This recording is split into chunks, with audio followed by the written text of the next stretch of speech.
nice. The math is very nice. So. Everything's very nice. And yeah, so today, if I find my optimal chart, I'm going to talk about a couple of results. In particular, I'll talk about two papers that are joint with two different people who are in this room. And they both are about the same sort of topic, which is this? Lifting Hamiltonian torus actions, complexity 1 actions, in fact, to integrable systems of certain types that are nice. Right, I guess my first goal is to make sure that you understand all of these terms. And I'll talk about two different papers that are sort of related. So to sort of set the stage, throughout the talk, M omega is going to be a compact symplectic manifold. Certain things possibly are also true if it's not compact, but let's just say compact to be safe. And for the beginning, just for the introduction, let me say the dimension M equals 4. So by the end of the talk, we will no longer have this assumption, but let's start with this. So in this scenario, there's something called a Hamiltonian S1 space.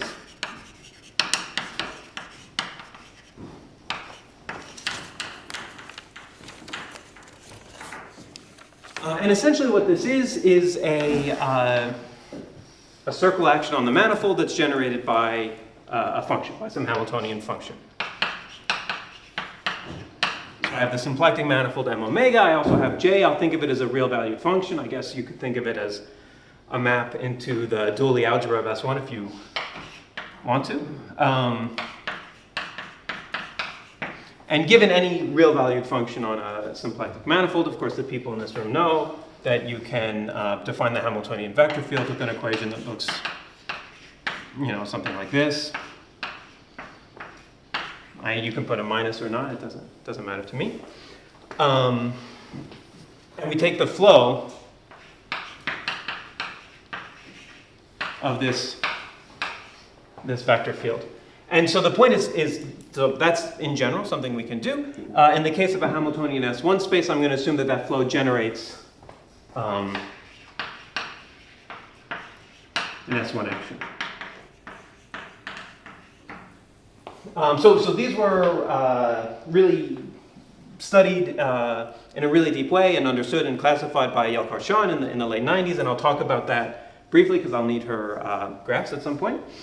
But let's just have this definition here for a minute. And of course, I can, keeping with the title of the conference, an integrable system on such a compact four-dimensional manifold is two functions. And in a leading way, I will use some of the same letters. And of course, these functions should Poisson commute, and they should be independent. And so sort of the point of the kind of questions I'm going to ask is now evident on this board, which is that, sort of what's the distance between this and this? If I have a Hamiltonian S1 space with some J that generates an S1 action, can I find an H to build an integrable system that is an integrable system that I like for whatever reason, that's of a nice type? And essentially, unless I'm missing something out of my notes, that'll be the question that I'll talk about for the next hour, I guess, for different versions of what the word nice means. Some of this stuff is already known, and, okay, maybe I'll write down the question I'm saying instead of just saying it.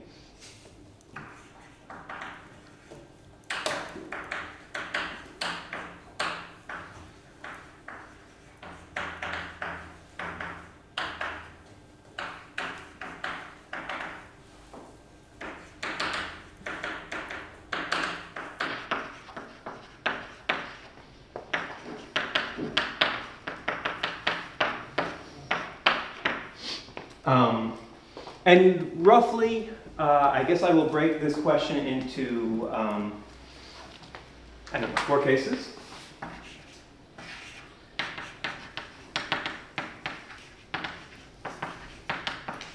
So sort of to set things up, I'll talk about the case where we have dimension of m equal 4, like I've described here, and I want to lift it to a toric integrable system.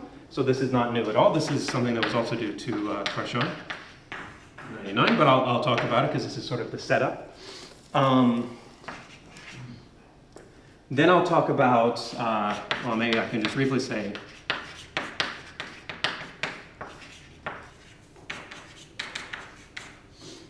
beyond toric, still in dimension 4. So there's various versions of, what you want to be beyond toric. So the semi-toric case, I'll just say this out loud, I'll say more about it later. The semi-toric case is due to some papers of Holock, Seppi, Sabatini, and Holock, Seppi, Sabatini, and Symington, trying to understand when you can lift such an S1 space to a semi-toric system. And then with, so I can just put these.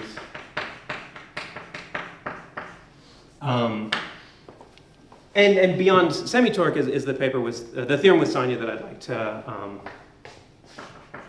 talk about today. So I'll mention all of these things. So then something else you can do is say, okay, we understand dimension 4 pretty well. Let's consider the sort of more foundational or easier question, starting question maybe, with arbitrary dimension. I don't know, less than or equal to 4, or greater than or equal to 4. I mean 2 is also okay. It's kind of trivia.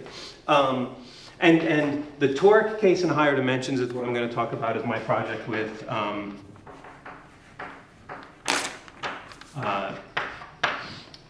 Sue that I'll mention today. And then a little... oh, yeah, sorry, thanks. I'm getting my projects confused. So so with Jason Liu, who's a grad student at University of Illinois, and with Sue Tolman and with myself, we have a project about this and a preview.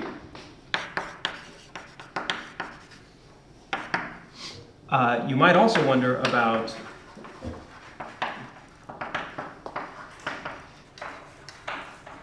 higher dimensions, but not toric, and this is something that Sue will talk about tomorrow. We have something to look forward to. And this is, so this is.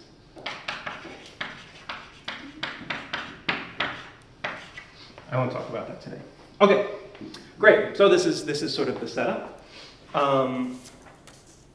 And I'll start by explaining, I'll spend a fair amount of time in the 4-dimensional case because it's, the spirit is pretty strong there of what's going on. And then by the end, I think we'll be able to understand the higher dimensional case, at least in the toric case, relatively quickly.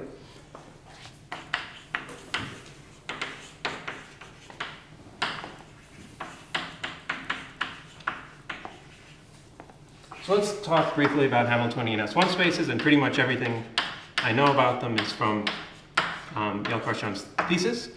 Should draw my notes with me. And so the point is that Carchon came up with a way to encode all of the interesting features of the S1 space in a really explicit way in this labeled graph, and then prove that that this graph classifies the space. So it's you can do many things without actually looking at the S1 space, just looking at the graph. And I'll draw the graphs that Carchon developed, except you'll have to turn your head a bit because I'll draw them 90 degrees to the way that she draws them because it makes more sense for me. It's not different in this case, it's fine.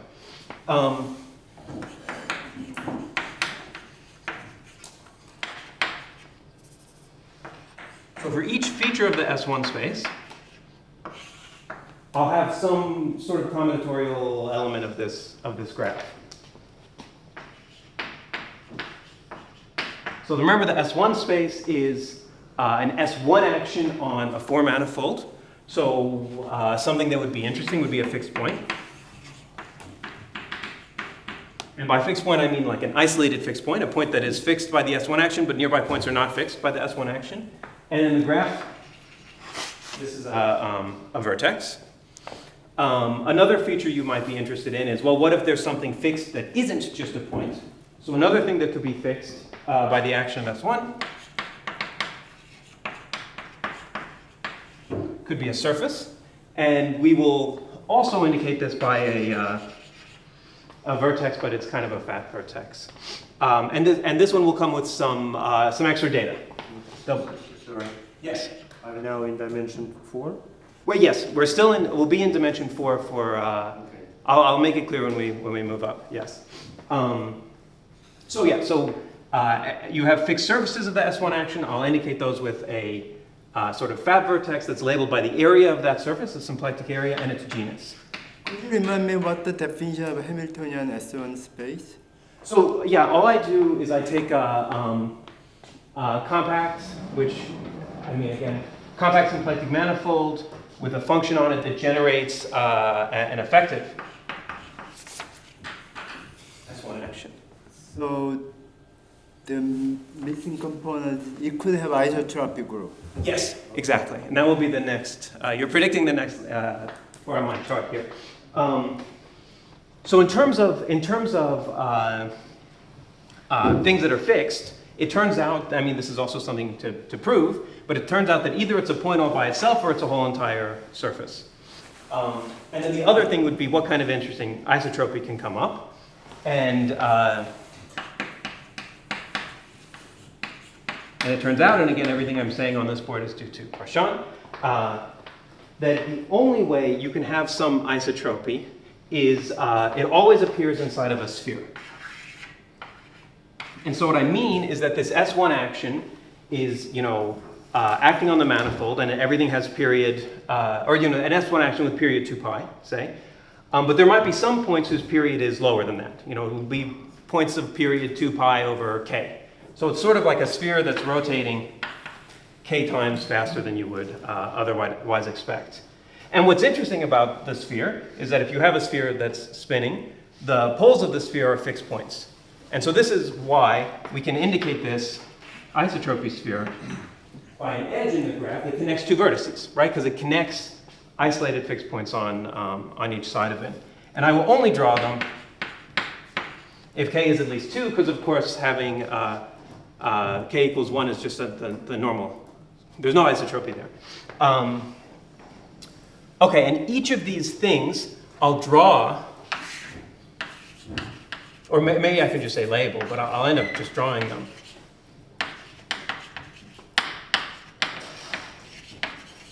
With their j value. So for instance, I mean, I'll have more examples very soon, but a typical Parshan graph would, maybe there'd be like a fixed surface, and there'd be like some isotropy sphere, and then some fixed point or something like this. And Parshan's theorem, I won't write it on the board, but it's extremely important, so I'll say it, is that these types of graphs classify the Hamiltonian S1 spaces. So you can work just with the graph. If you give me the graph, it uniquely determines the S1 space. Not every possible configuration of dots and lines that I can draw is valid as a Parshan graph, but she explains how to construct, how to generate all of them through like a minimum models program. So she really has a complete classification. Okay. So if I care about the relationship between S1 actions and integrable systems, the easiest thing to do, or the easiest case to think about, not saying that this is necessarily a trivial case, but the starting case, maybe I should say, is to start with a toric integrable system.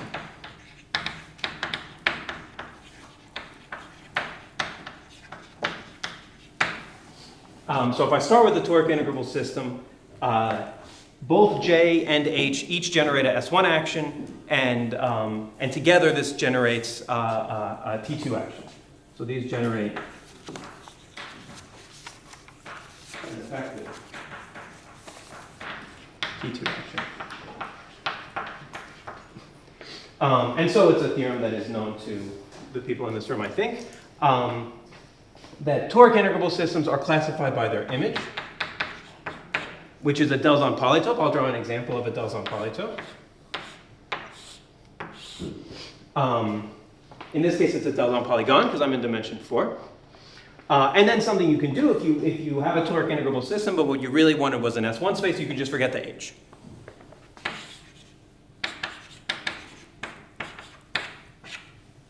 And then sort of the natural thing to wonder is from this Delson polygon. This determines the toric integrable system, which clearly determines the sort of underlying S1 space that I get from throwing away H, which determines a graph.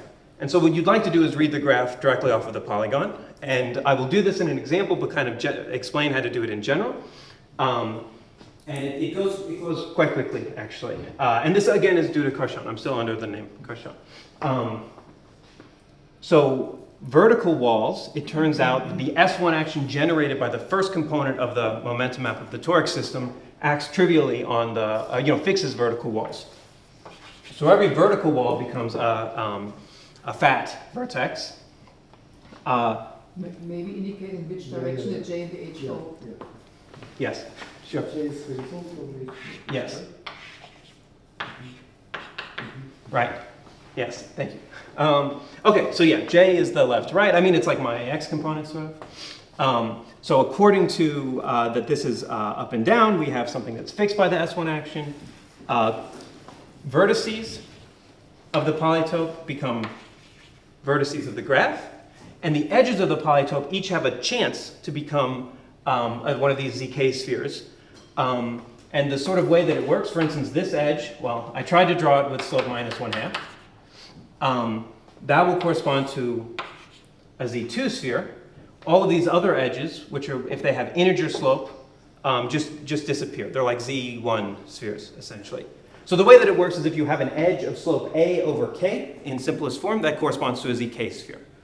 And so this is now a Carchon graph that I've obtained as the underlying S1 space of this Delson polygon.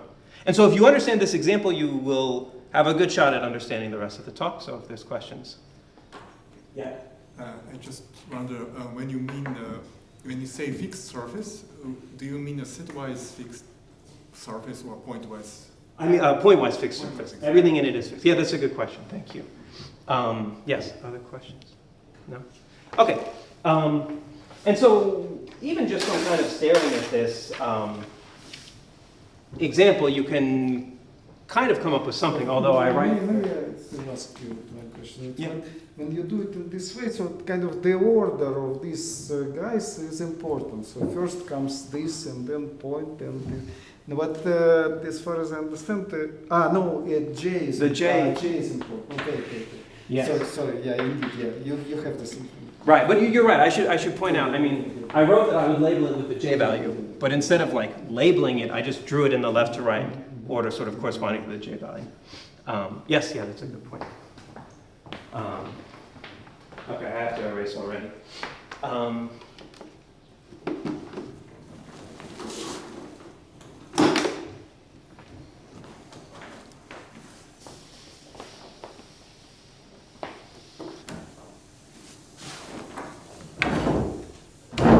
And so from looking at this, this picture, talking about arrays, you can already see, oh, did someone have a question? No, I just imagined that, sorry. You can already see sort of a nice observation, which is that when you're dealing with the S1 spaces that come out of toric integrable systems, the features of the S1 space, which is the components of the graph, come from things that can only occur on the boundary of the Delson polytope. Right? They come from the edges or from the vertices of the polytope.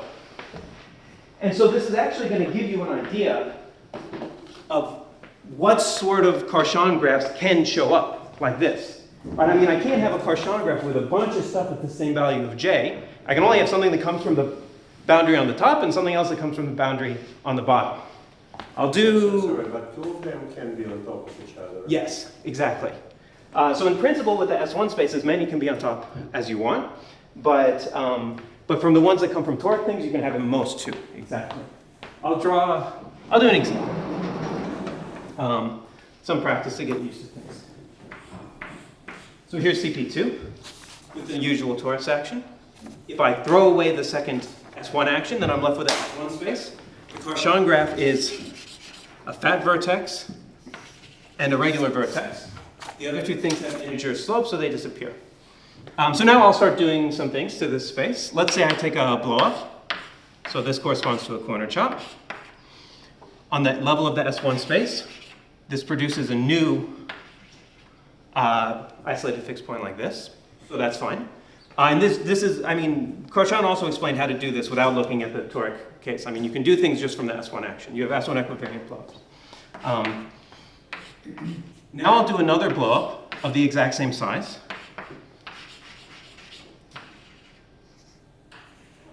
I have exactly the scenario you were just mentioning. There's two things on top of each other. So I have a torus action whose polygon looks like this. This is the underlying S1 space.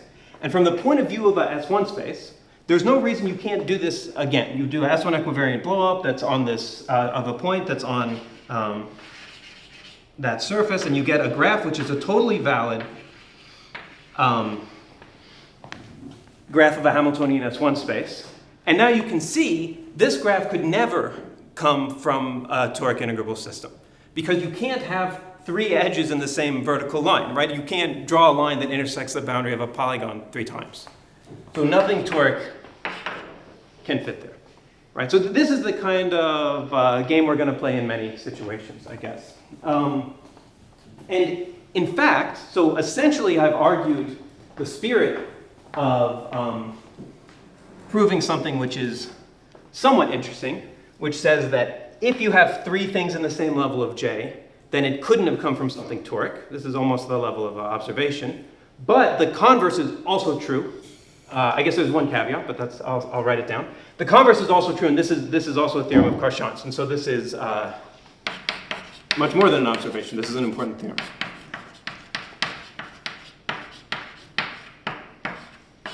And I can write it sort of roughly.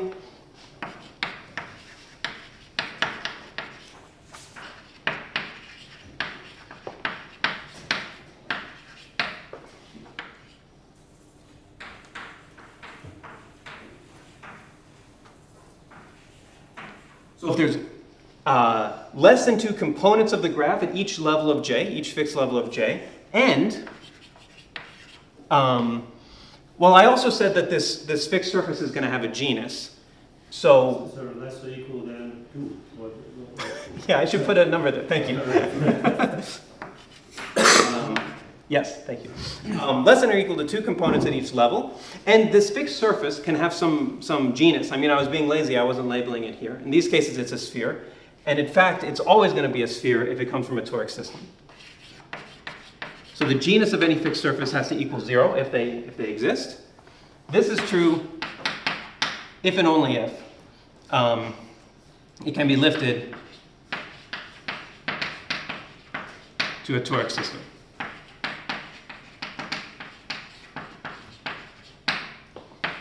Right, so we proved the much easier direction of this just now.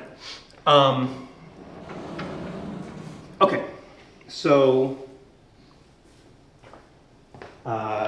now we can, let's stay in dimension 4 for another, I don't know, 10, 15 minutes, and think about other integrable systems.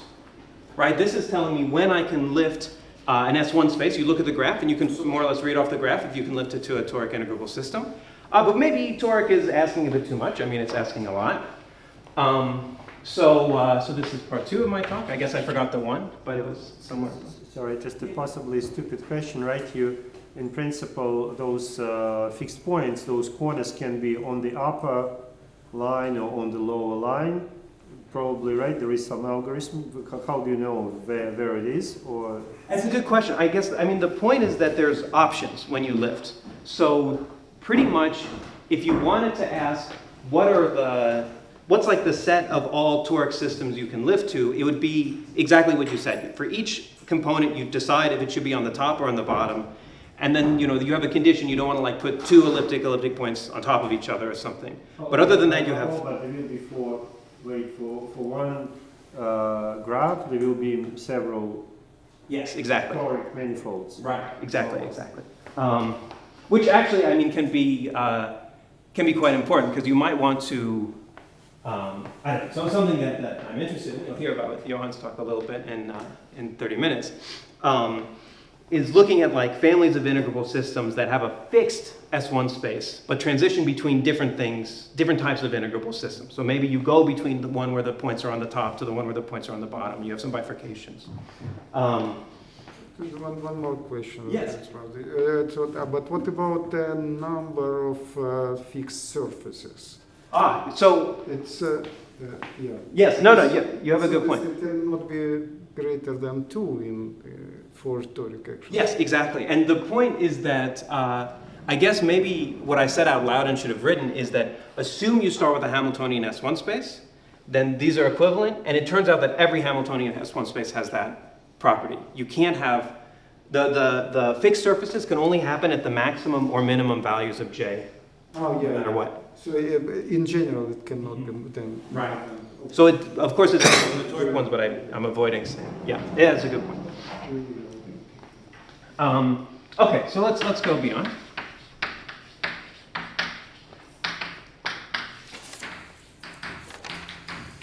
Stay in dimension 4. So, I don't know, anyone who's seen me give a talk for the past 10 years knows that I study semi-toric systems often. And so a natural first candidate to think about of an integrable system that has an underlying S1 action is a semi-toric system. And I will mention this, I don't know, kind of quickly, because this is, well, because I want to keep moving, but this is a result that is not due to me. It's due, the lifting result for semi-toric systems is due to Sonia Holak, Daniel Seppi, Sylvia Sabatini, and Margaret Symington is on some subset of those papers. Okay, so what's a semi-toric system?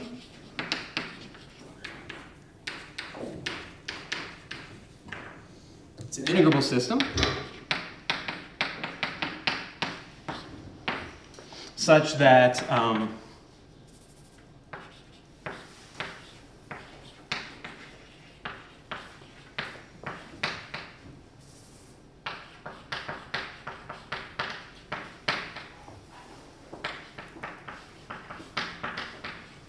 J generates an effective S1 action. And in fact, I should assume that J is proper, but for this whole talk, I'm pretending M is compact, so it's not necessary. And there's another condition, which is a condition on the types of singularities that are allowed to show up. All singularities are non-degenerate and no hyperbolic.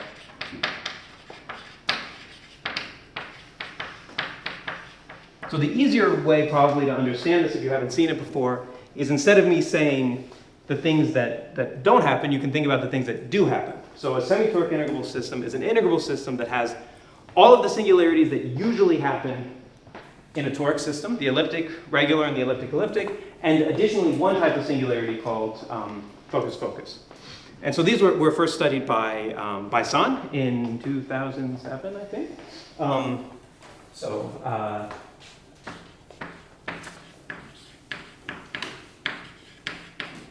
They were classified by San along with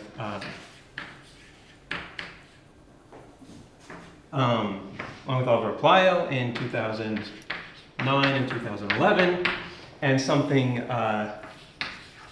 similar was studied in 2003. It's not quite the same by Margaret Symington. So the results of Plyo and Bunagaka in 2009, 2011 are the classification results. And the point that I'm going to kind of skip over here is that associated to a semi-toric integrable system, you also have a polygon. And so you can do a similar sort of game to the one I was doing with toric systems, where you look at the edges and you look at the vertices to figure out what the S1 space is that underlies it. Because you can see part of the definition of a semi-toric integrable system is that M omega J is an S1 space. So they always live over S1 spaces.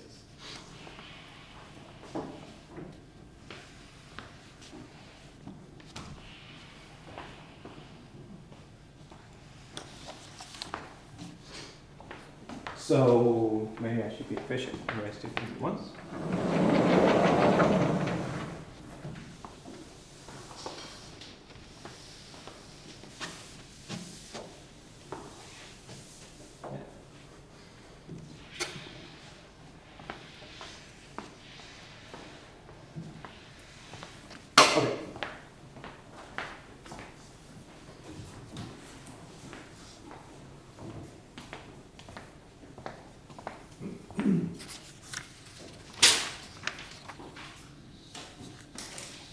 So the point is that the image of a toric integrable system is a polygon. The image of a semi-toric integrable system is not a polygon, it's just some shape. The point, I guess, is that the moment image of an integrable system will always have an integral affine structure, which holds a lot of information, in many cases, all of the information. And this is really what you're seeing when you see the toric integrable system. When I say, oh, it's classified by polygons, it's classified by the integral affine structure, which is convenient to see in a toric system. In a semi-toric system, it is less convenient to see, but it is also there. And the image will look like some kind of, I don't know, the honest image will just be some set that looks something like this. And the fibers of the system, the typical fibers will have, because of Arnold-Liouville, will have tori. The boundary fibers are circles, which is what they would be in a toric case. The corner fibers are points, which is what they would be in a toric case. And we have these nice new fibers, which are the focus-focus singularities. They look like this.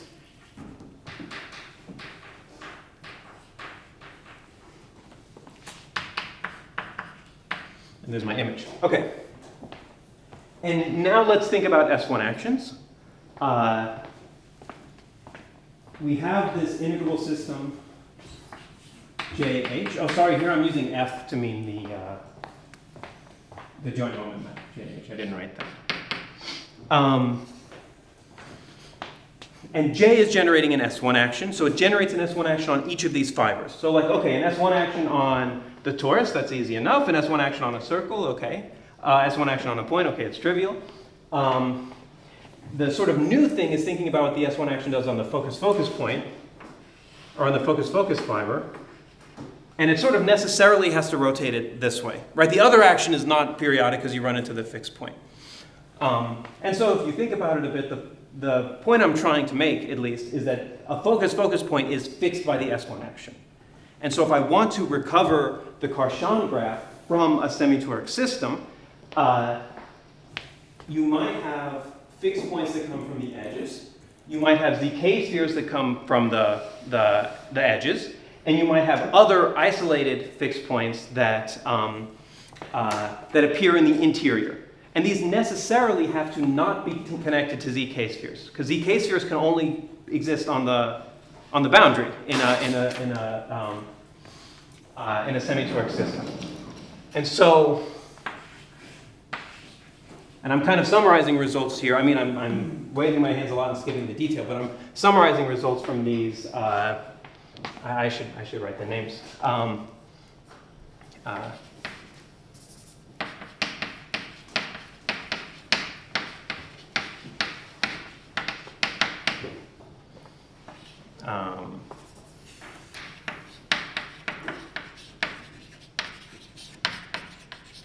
This relationship between semi-toric systems and Hamiltonian S1 spaces is due to Holotz, Sabatini, Seppi, and Symington. But the takeaway here is that a focus-focus point is going to give you a vertex in the Karshan graph.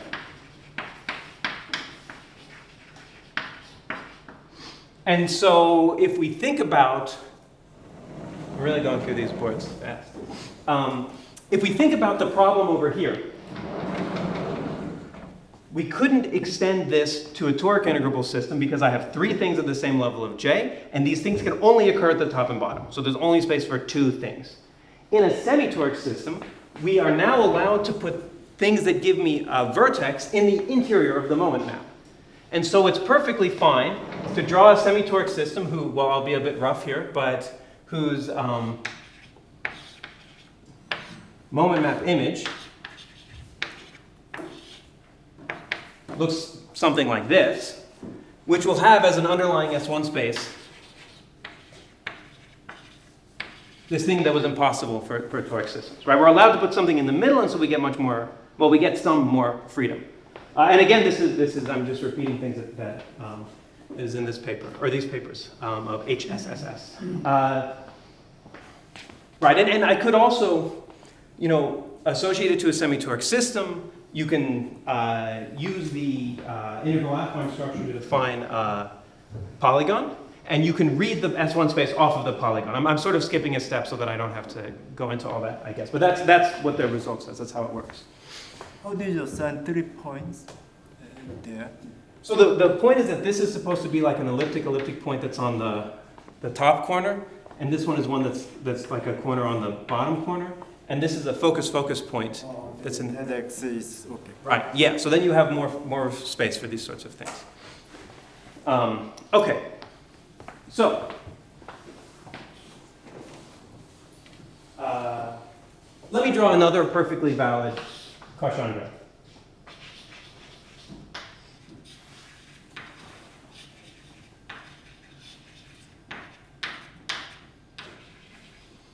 So by doing some more S1 equivariant blowups, or you can just believe me, this is a valid Cauchy graph for an S1 space on CP2 blown up 6 times. And the observation I want to make about this Hamiltonian S1 space is that I have 3 different Z2 spheres at the same level of J. And what did we gain from a semi-torque system? Well, semi-torque systems were great because they let us put more isolated vertices in the interior of the moment map, and therefore we could have more than 2 at each level. But in a semi-torque system, the isotropy spheres still need to occur at the boundary. There isn't any sort of singularity that's allowed in a semi-torque system that would let you have an isotropy sphere in the interior. So you can never have 3 of them at the same level of J. Right? Things are getting more complicated, but it's more or less this argument still. It's like a sort of beefed up version of this other argument. And so in the next 5 minutes, I guess, I want to explain how Sonia and I sort of attacked the following question, which is if you are given a Hamiltonian S1 space that has more than 2 ZK spheres at the same level of J, can you lift that to some sort of integrable system, and how nice can you make that system? Sorry, but the same level, this means that they are not necessarily like aligned. You can also overlap, right, or whatever. Right, exactly. I could choose some single line of J equals constant, and it can hit more than, if it ever hits more than 2 ZK spheres. And this is, again, I didn't write it down, but this is the result of them, that if you have more than 2 ZK spheres in the same level, you cannot lift to a semi-toric system, which once you really understand the invariance the way that they do, then this result is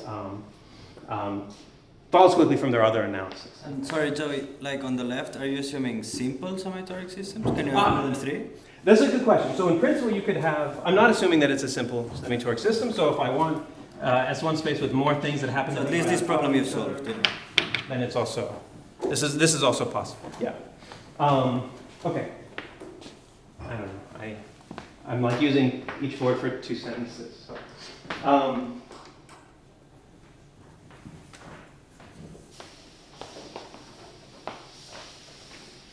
So yeah, I mean, in the last 10 minutes, I will talk about my result with Sonia, and then I will talk about my result with Sue, which is, in spirit, also very similar to this in higher dimensions. So I'm maybe 5 minutes behind where I want it to be. But.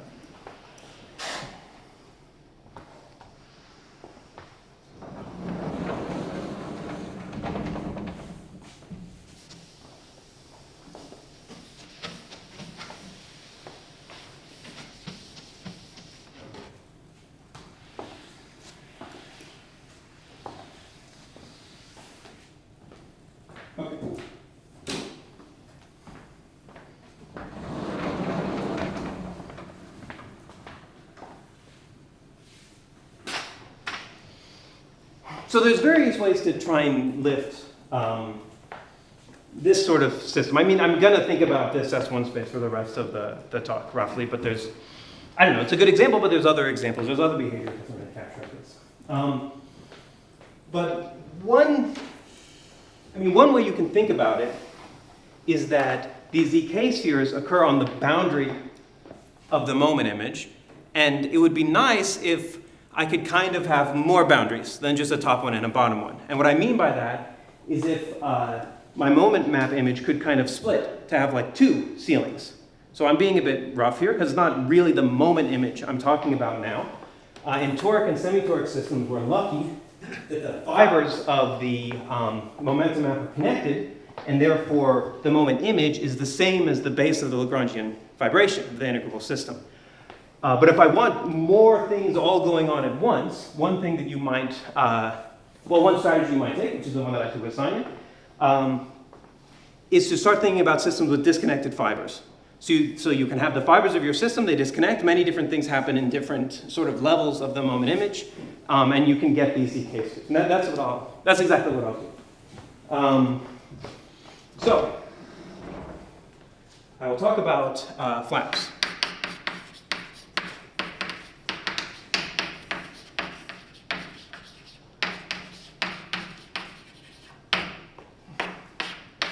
So there's various people in this room and otherwise who I should mention. Maybe, I don't know, I'm going fast, so maybe I'll say things out loud. I was first reading about this thing I'm about to describe in a paper of Konstantinos and Jacobi from a few years ago, and more recently, there's been a lot of work related to parabolic points by Alexei Bolsunov,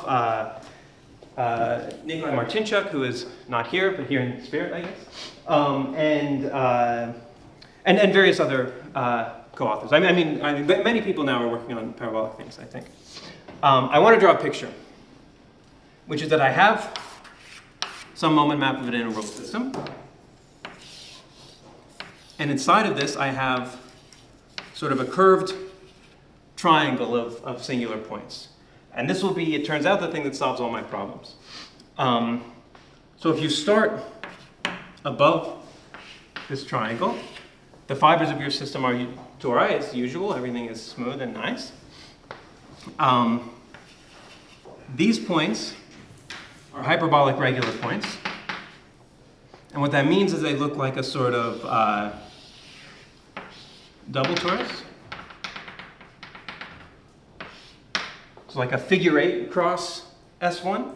And the point is that these hyperbolic points are going to let our fibers split. Because when you're inside of the triangle,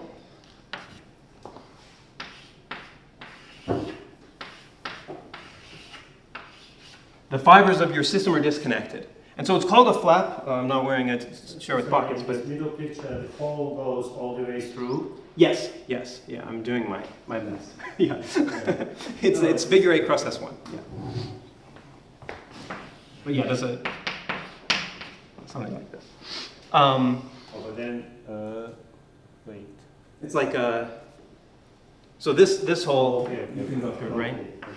But there is a single, whatever, this circle is sort of singular. Right. These are the hyperbolic regular points lie in this, like where the intersection of these two planes. And then once you're inside of this triangle, you have two stories at the same time. One story is downstairs, where everything is boring. You just have regular tori. One story is what's going on upstairs, which it looks essentially like the corner of an integrable system. So if you take something on the edge, upstairs it's just a circle, downstairs it's just a torus. If you take something right at this point, upstairs it's an elliptic point, it's a fixed point. And downstairs it's a torus. Almost out of space. If you look at the edge here, it's like you have a double tori but the top one degenerated. You have a teardrop cross S1. So you have something like this. These are called parabolic points.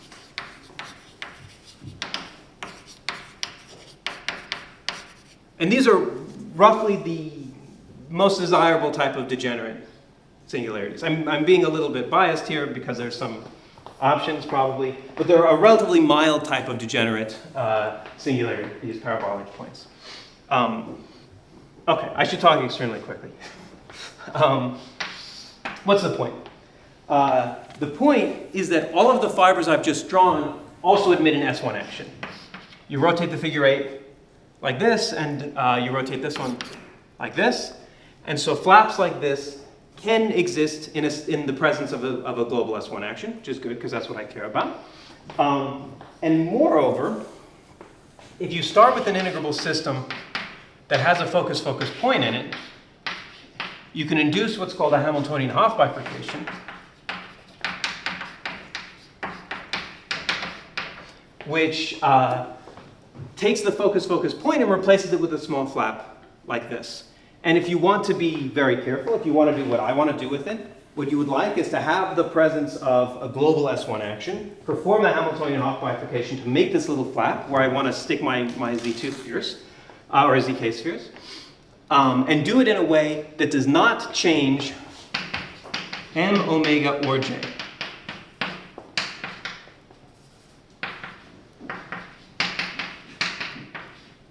I'm doing exactly what I wasn't supposed to do. Right, M and omega and J stay the same, but only H changes. And there's, conveniently for me, there's a paper that does this.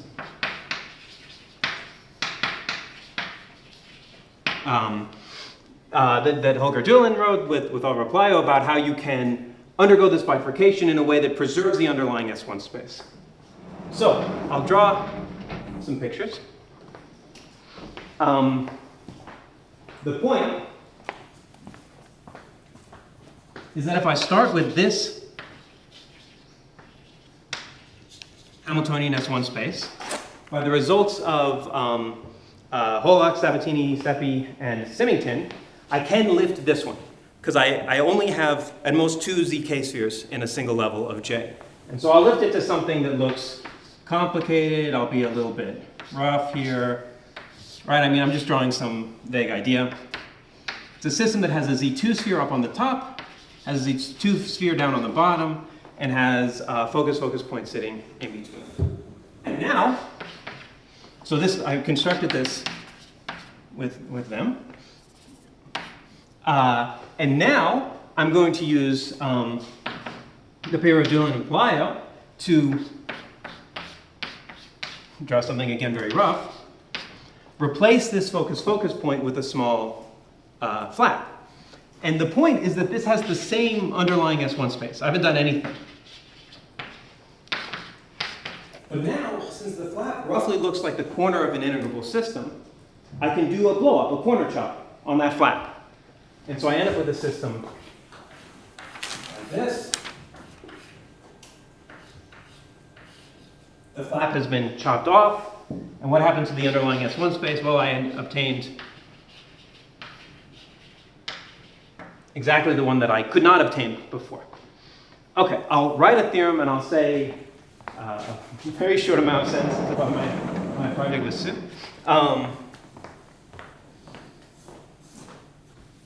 But I think I can, I really in 2 minutes can explain the spirit of it, so I don't know. Unless, Johan, you want to cancel your talk, so I can just keep going. Oh, paper, so you decide. Okay, I guess you should give it a talk.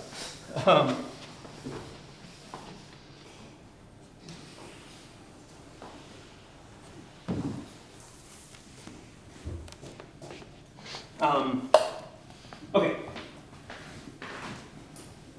So you can push this idea quite far.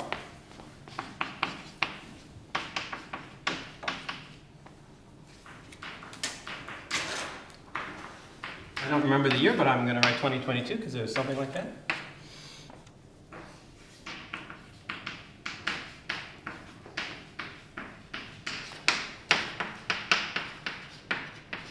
So any Hamiltonian S1 space on a compact manifold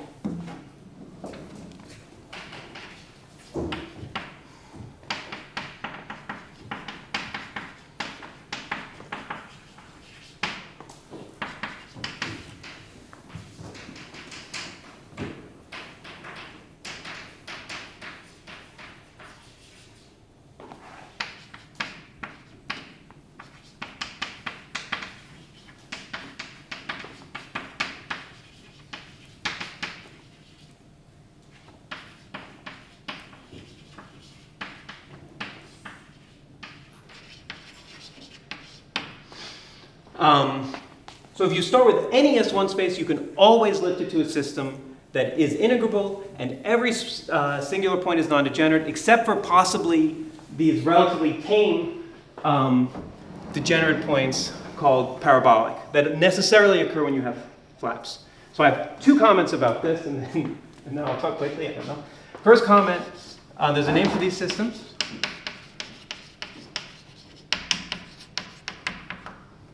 They're called hypersemitoric systems because they're like semitoric, but they can have hyperbolic things in them. I don't know. It's a name with a lot of syllables. If someone has a better suggestion, you can let me know. But they're an important class sort of for this reason. The other comment I want to make, maybe I'll just say out loud, is that